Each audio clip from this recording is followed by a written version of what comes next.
सो hello बच्चों party, welcome back to SCBG and this is Sandeep भैया from IIT Guwahati. And guys, आज की video में मैं उस चीज को डिस्कस करने वाला हूं जिस क्वेश्चन से मेरा पूरा का पूरा इंस्टाग्राम भरा पड़ा है, मेरा व्हाट्सएप भरे पड़े हैं। ऐप तक पे बच्चों ने चैट बॉक्स पे जाके चैट किया है कि संदीप भैया मेरी रैंक इतनी आ रही है और आप प्लीज बता दो मेरे को कोई एनआईटी मिल पाएगी या नहीं मिल पाएगी, और अगर मिल पाएगी तो किस राउंड तक जाके मिलेगी, और सबसे बड़ी बात जोसा में मिलेगी या सीसैब में मिलेगी। प्लीज क्लियर कर दीजिए कि एनआईटीज में एडमिशन के लिए मिनिमम कितना रैंक चाहिए होगा इस साल। तो गाइस, बच्चों पार्टी अगर मैं बता दूं तो 32 एनआईटीज हैं हमारे यहां, और एनआईटीज में टोटल सीट लगभग 24,229। एक मिनट बताता हूं। 24,229 टोटल एनआईटीज में जो सीट है, टोटल 32 एनआईटीज में जो सीट है भैया, 32 एनआईटीज में जो सीट है वो है 24,229 सीट।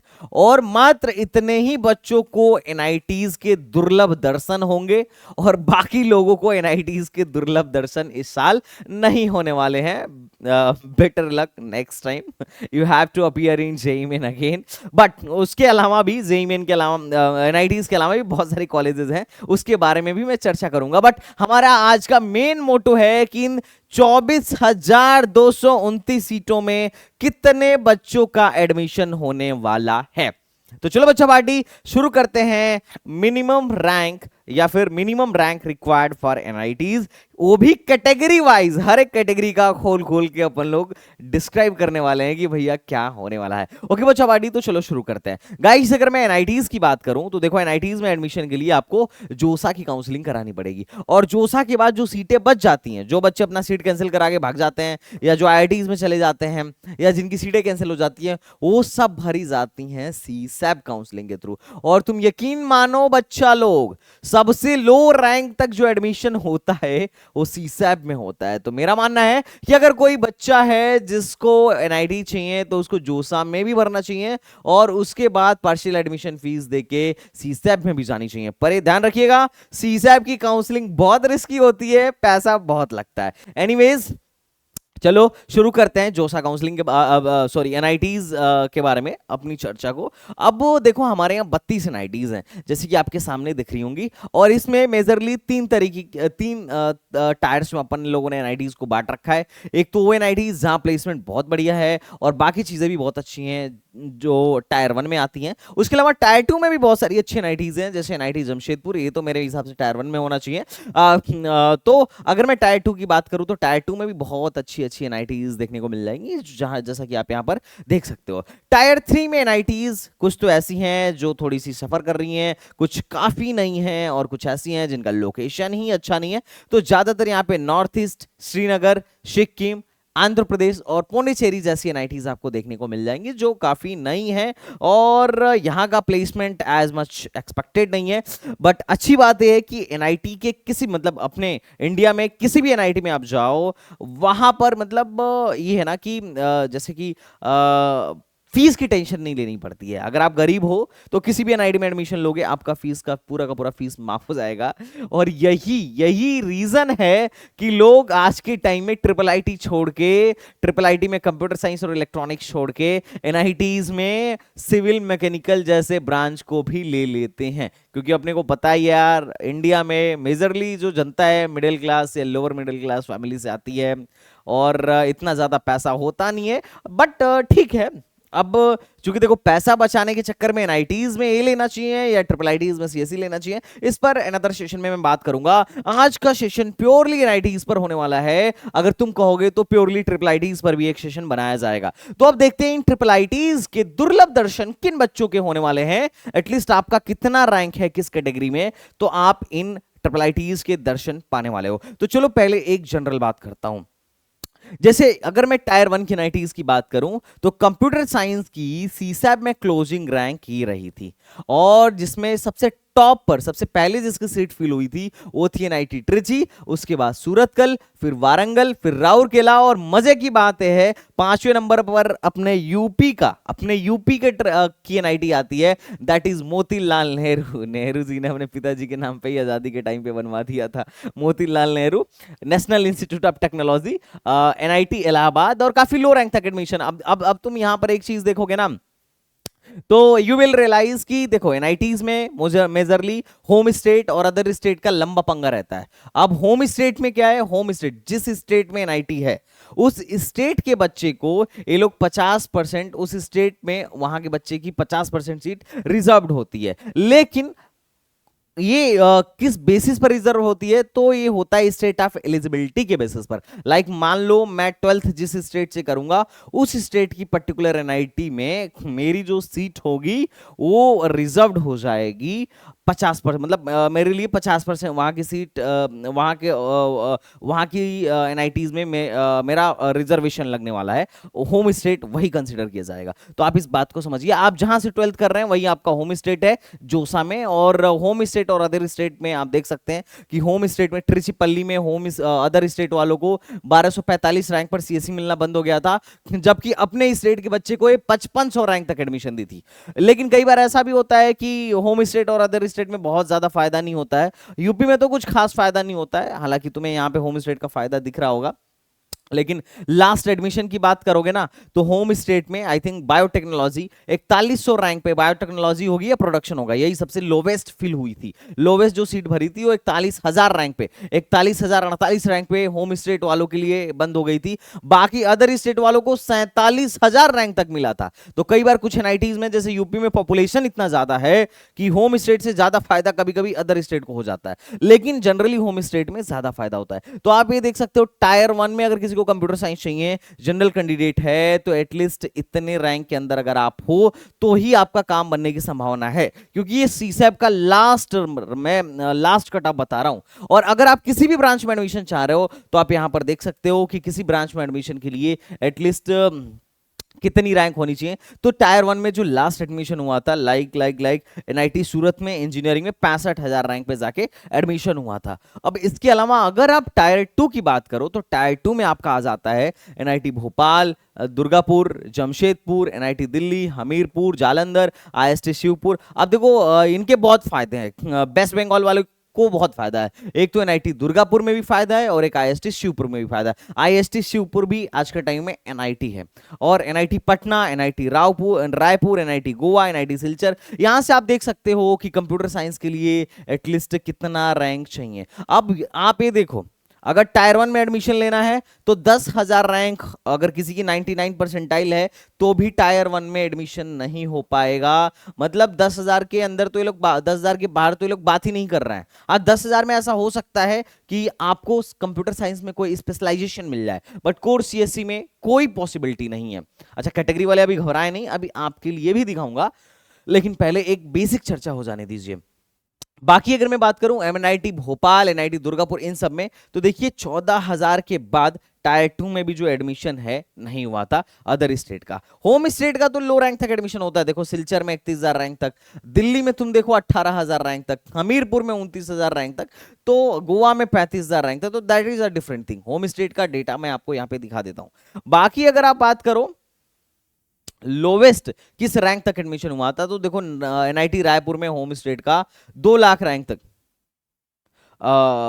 एनआईटी रायपुर में 2 लाख रैंक तक एडमिशन हुआ था, और उससे भी ज्यादा हमीरपुर में लोवेस्ट एडमिशन 1,72,000 पे होम स्टेट को मिला था। और एनआईटी गोवा में तो होम स्टेट वालों को 7-7 लाख रैंक तक किसी ना किसी ब्रांच में एडमिशन मिल गया था। और उसके अलावा आप अदर स्टेट का देखो, अदर स्टेट वालों को 1 लाख रैंक के बाहर कहीं किसी भी ब्रांच में एडमिशन नहीं हुआ था।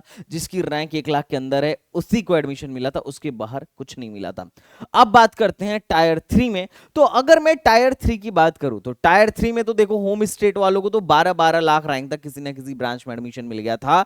लेकिन कंप्यूटर साइंस में अगर अदर स्टेट वाले बच्चे को एडमिशन चाहिए तो जो लास्ट एडमिशन हुआ था जनरल कैटेगरी में वो लगभग 50,000 एनआईटी नागालैंड में हुआ था, और एनआईटी मिजोरम में 49,000 पे जाके बंद हुआ था। होम स्टेट वालों को टेंशन लेने की जरूरत नहीं है भाई, तुम्हारा 7-7 लाख रैंक तक एडमिशन हो जाएगा, 5-5 6-6 लाख रैंक तक एडमिशन हो जाएगा, खासकर अगर आप नॉर्थ ईस्ट के एनआईटी से बिलोंग करते हो तो। और लोवेस्ट एडमिशन के लिए आप देखो 1,07,000 के बाद एनआईटी में जनरल कैटेगरी को किसी भी ब्रांच में एडमिशन नहीं मिला।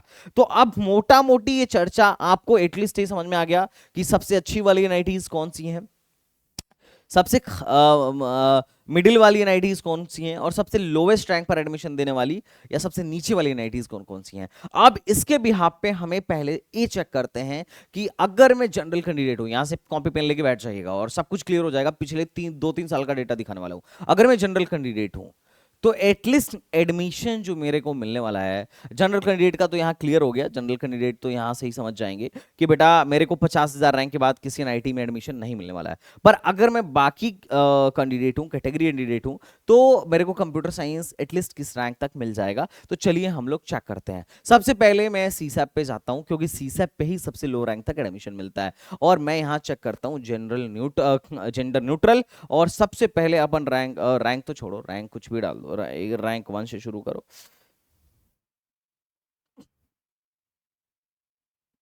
और मैं कैटेगरी सेलेक्ट करता हूं सबसे पहले जनरल।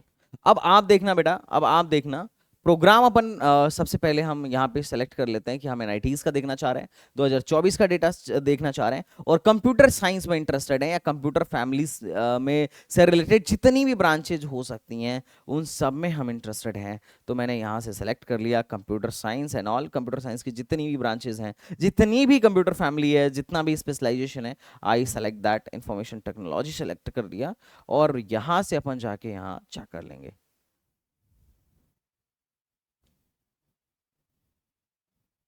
देखो यहां से शुरू होती है नाइट्री ट्रिची, 1245 से इनकी, मतलब 1245 पे लास्ट ईयर लास्ट जाके बंद हुआ था।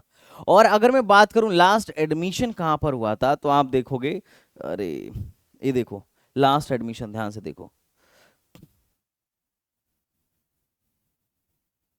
ओके,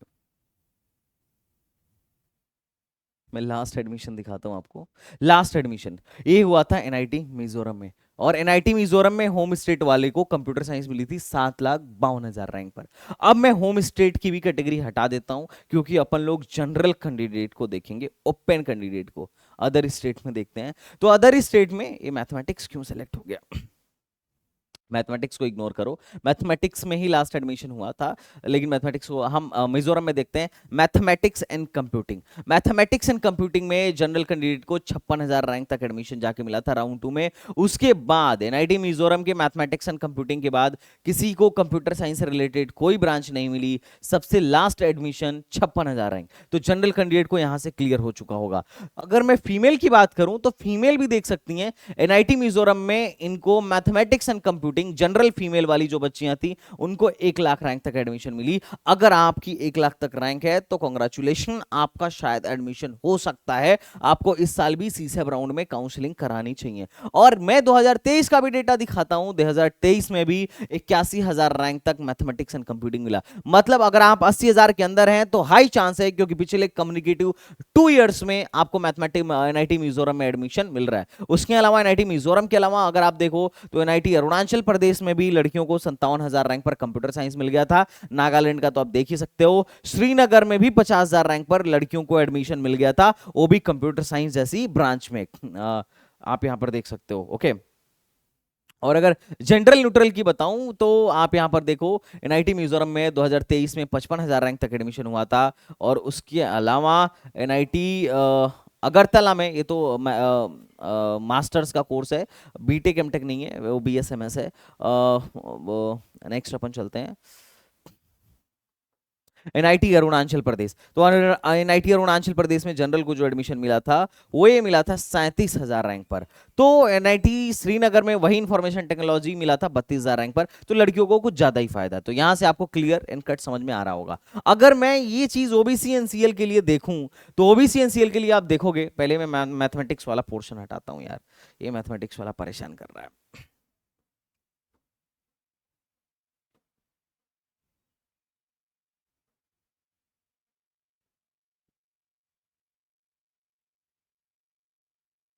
मैथमेटिक्स हट गया, लो।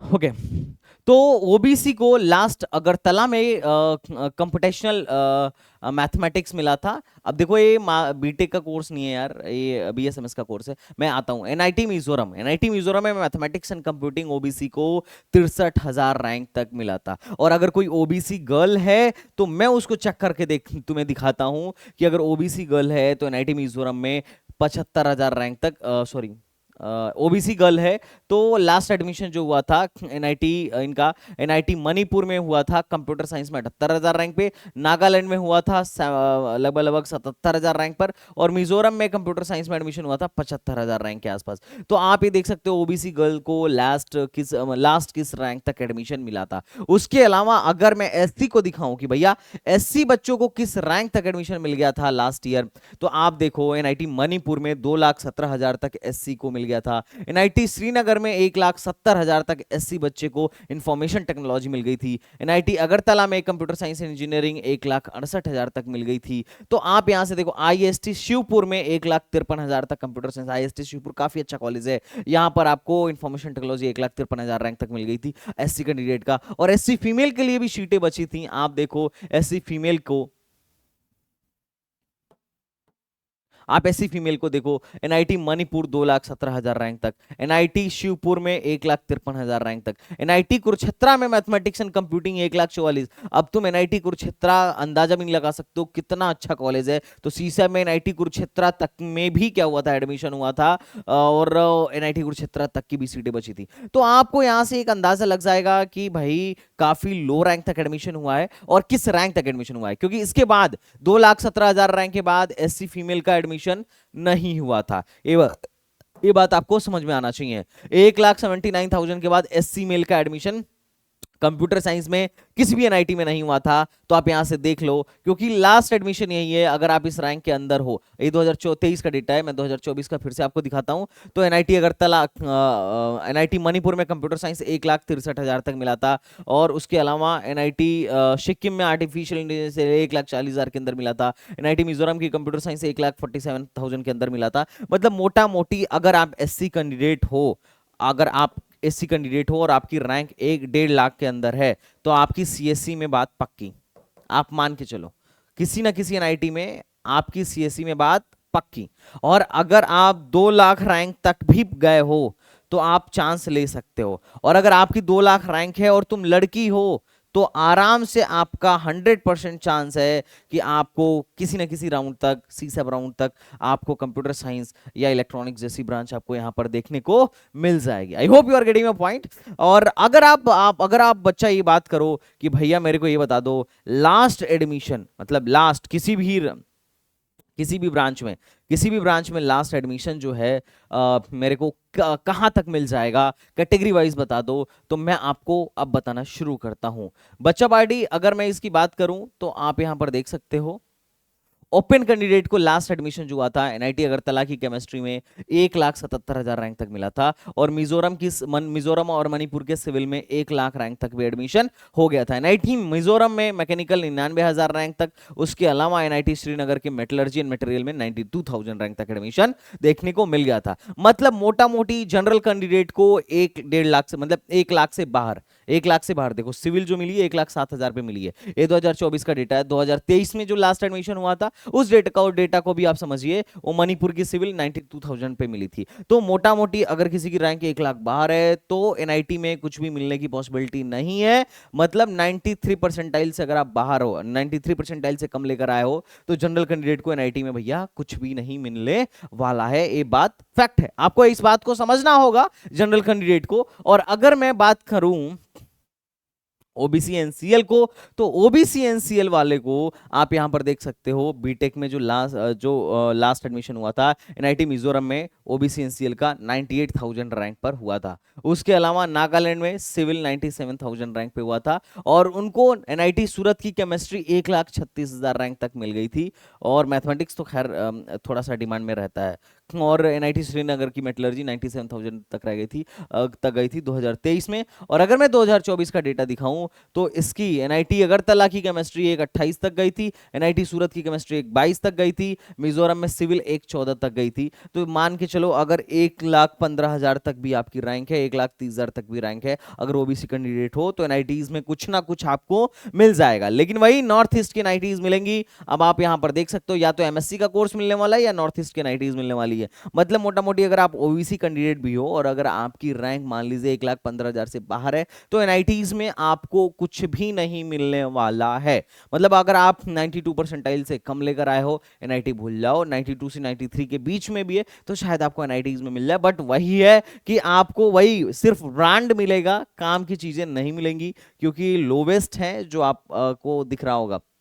एनआईटी नागालैंड में इलेक्ट्रॉनिक्स जो मिली थी ओबीसी एनसीएल को 91,000 रैंक तक मिल गई थी। तो ये चीज मतलब इलेक्ट्रॉनिक्स एंड इंस्ट्रूमेंटेशन, तो हालांकि ये ब्रांच अच्छा है। नागालैंड अब आप जाना चाह रहे हैं कि नहीं जाना चाह रहे हैं आप पे डिपेंड करता है, लेकिन ठीक है 1,00,000 रैंक तक भी सीसा में एडमिशन हुआ था। कई बहुत सारे महानुभाव बोलेंगे कि 2-2 लाख रैंक तक ओबीसी को एडमिशन मिल जाता है, ये गलत बात है, नहीं मिलता है एनआईटीज में 2-2 लाख रैंक तक, मैंने आज तक मिलते हुए नहीं देखा। अगर वो होम स्टेट कैंडिडेट नहीं है तो अदर स्टेट से तुम देखो, अरे मेरे पास तो बहुत साल का डेटा है यार, तुम जितने साल का डेटा बोलोगे मैं फिल्टर आउट करके तुम्हें उतने साल का डेटा दिखा दूंगा। तो ये बस कहने की बात है कि सीजन में यहां तक हो जाता है। मैं सीजन का लास्ट डेटा ही आपको दिखा रहा हूं, इसके बाद नहीं होगा। अगर फीमेल हो तो देखो फीमेल का आप यहां पर देख सकते हो कि एनआईटी श्रीनगर में मेटलर्जी 2 लाख रैंक तक मिला था। तो अगर आप फीमेल हो देखो 1,99,000 रैंक तक मिला था। उसके अलावा एनआईटी मिजोरम में 1,96,000 तक मिला था। एनआईटी अगरतला में प्रोडक्शन 1,93,000 तक मिला था। तो बेटा अगर आप लड़की हो तो बिल्कुल आपके लिए चांस है 1.5-2 लाख रैंक तक। और मैं आपको गारंटी के साथ बोलता हूं, अगर आपको डर लग रहा हो, समझ में नहीं आ रहा हो कि काउंसलिंग कैसे होगा, तो आप हमारे काउंसलिंग प्रोग्राम में ज्वाइन हो सकते हो और मुझसे अपनी काउंसलिंग करा सकते हो, जिसमें मैं खुद ही आपकी काउंसलिंग करूंगा। मेरी टीम आपकी काउंसलिंग करेगी। उसमें आपको एक पर्सनल मेंटोर दिया जाएगा, आपको 1-to-1 कॉल सेशंस मिलेंगे, आपको अनलिमिटेड कॉल, आपको जब भी रिक्वायर्ड हो, जब भी नीड पड़े आप कॉल करिए। मेरे साथ आपकी जूम मीटिंग होगी, मैं बताऊंगा कि भाई कौन से नाइटीज में जाना बेहतर है, कौन सा में नहीं है, किसका प्लेसमेंट क्या चल रहा है और किस किस कॉलेज का प्रेफरेंस ऑर्डर क्या होगा, चॉइस फिलिंग हम बना के आपको देंगे। तो एवरीथिंग आई विल डू, मतलब मैं तुम्हारा साथ तुम्हारा हाथ तब तक नहीं छोड़ूंगा बेटा जब तक तुम कॉलेज नहीं पहुंच जाओगे। मैं अपने भाई बहनों का हाथ तब तक पकड़ा रहूंगा जब तक तुम्हें कॉलेज तक छोड़ के ना आ जाऊं। तो टेंशन मत लो, अगर कभी टेंशन लगे कि मेरे को समझ में नहीं आ रहा है तो definitely you can join STBG course. अब बात करें एससी कैंडिडेट का, तो एससी कैंडिडेट का अगर आप देखोगे तो एससी कैंडिडेट में जो लास्ट एडमिशन हुआ था बेटा प्रोडक्शन में अगरतला में 3 लाख रैंक तक एडमिशन हो गया था। और हो जाता है एससी में 2-3 लाख रैंक तक एडमिशन, 2 लाख तक तो तुम देख रहे थे कंप्यूटर साइंस और अच्छी ब्रांच ही मिल जा रही थी। उसके अलावा मिजोरम में इलेक्ट्रॉनिक्स 2,98,000 रैंक तक मिल गई थी। श्रीनगर में मैकेनिकल 2,92,000 रैंक तक मिल गई थी। शिवपुर में माइनिंग 297 तक मिल गई थी। उसके अलावा तुम देख सकते हो कि अगरतला की इलेक्ट्रॉनिक्स 269 तक मिल गई थी। अगरतला तक तो लोग जाते भी हैं। हमीरपुर में मटेरियल 266 तक मिल गई थी। शिवपुर की सिविल, मतलब तुम देख सकते हो यहां पर। और अगर फीमेल कैंडिडेट हो, सॉरी अगर मेल कैंडिडेट हो तो आप देखो एनआईटी अगरतला 262 रैंक तक, मेल कैंडिडेट का बता रहा हूँ, इससे पहले जो मैंने बताया था वो फीमेल कैंडिडेट का था। एनआईटी अगरतला जो है केमिस्ट्री 262 रैंक 2,62,000 तक दिया था। और उसके अलावा अगर इंजीनियरिंग कोर्स की बात करोगे तो मिजोरम में 234 रैंक 2,34,000 रैंक तक एडमिशन हुआ था। उसके अलावा आप देख सकते हो मतलब बहुत सारी, एनआईटी श्रीनगर में मेटलर्जी 2,19,000 रैंक तक मिला था। तो अगर आपकी रैंक 2.5 लाख तक भी है, आप एससी कैटेगरी से हो, तो आपको आराम से 2.5-3 लाख रैंक तक मेल में एडमिशन मिल जाएगा एनआईटीज में। और अगर आप लड़की हो, आपकी 3 लाख तक भी रैंक है, तो लड़कियों को आराम से 3 लाख रैंक तक भी मिल जाएगा। देखो हर साल का साल दर साल डेटा थोड़ा सा वेरी करता रहता है, क्योंकि देखो सीसैम में किसकी सीट खाली रहेगी, किसकी सीट भरेगी, किसकी सीट भरेगी ये अपन ऐसे प्रेडिक्ट नहीं कर सकते हैं। जोसा के बाद जितनी सीटें बचती हैं उसी में एडमिशन होता है। अब ये डिपेंड करता है कि हर साल जोसा में कितनी सीट बच रही है। लेकिन जब आप कई साल का डेटा देखोगे तो उससे आपको एक बेहतर आइडिया लग जाएगा कि हाँ यार देखो यहाँ पे 2023 में जो लड़के थे उनको भी 3 लाख रैंक तक केमिस्ट्री मिल गई थी, लेकिन 2024 में वही थोड़ा सा कम हो गया, केमिस्ट्री 2,62,000 पे ही बंद हो गई थी। तो थोड़ा बहुत वेरिएशन होता रहता है, पर टेंशन मतलब जब जोसा की काउंसलिंग शुरू होगी ना, मैं वेरिएशन को प्रिडिक्ट करता रहता हूँ और वहां से बच्चों को भी आइडिया लगता रहता है। बाकी अगर आप मेरे कोर्स में हो तो मैं हम लोग तो सब कुछ प्रॉपर बैकअप लेके सीसे में बैठाते हैं, क्योंकि सीसेब एक तरीके का समझो जुआ ही है, जहां पे अगर आपको आइडिया नहीं है तो आपका कट सकता है, क्योंकि सीसेब के बाद ऑलमोस्ट सारी काउंसलिंग खत्म हो चुकी होती हैं और लोगों को काउंसलिंग कराने नहीं आता है। ये बात फैक्ट है कि आज के टाइम में मोस्ट ऑफ द कैंडिडेट को काउंसलिंग कराने ही नहीं आता है। अब बात करते हैं भाई एससी हो गया, एसटी हो गया, अब आई थिंक सारी कैटेगरी, हाँ एसटी कैटेगरी का मैं आपको दिखा देता हूँ। एसटी कैटेगरी में जो लास्ट एडमिशन हुआ था जनरल न्यूट्रल में बच्चों का, वो प्रोडक्शन में अगरतला में 6-7 लाख रैंक तक एडमिशन हो गया था, और उसके बाद एनआईटी अगरतला में बायोटेक बायोकेमिकल 5,53,000 रैंक तक एडमिशन हो गया था। There are a lot. और अगर मैं ये यहाँ पे आप देख सकते हो, और अगर मैं ये चीज होम स्टेट में बदल दूं ना, होम स्टेट में, तो होम स्टेट में तो बहुत लो रैंक तक एडमिशन हो जाता है, बहुत लो रैंक तक।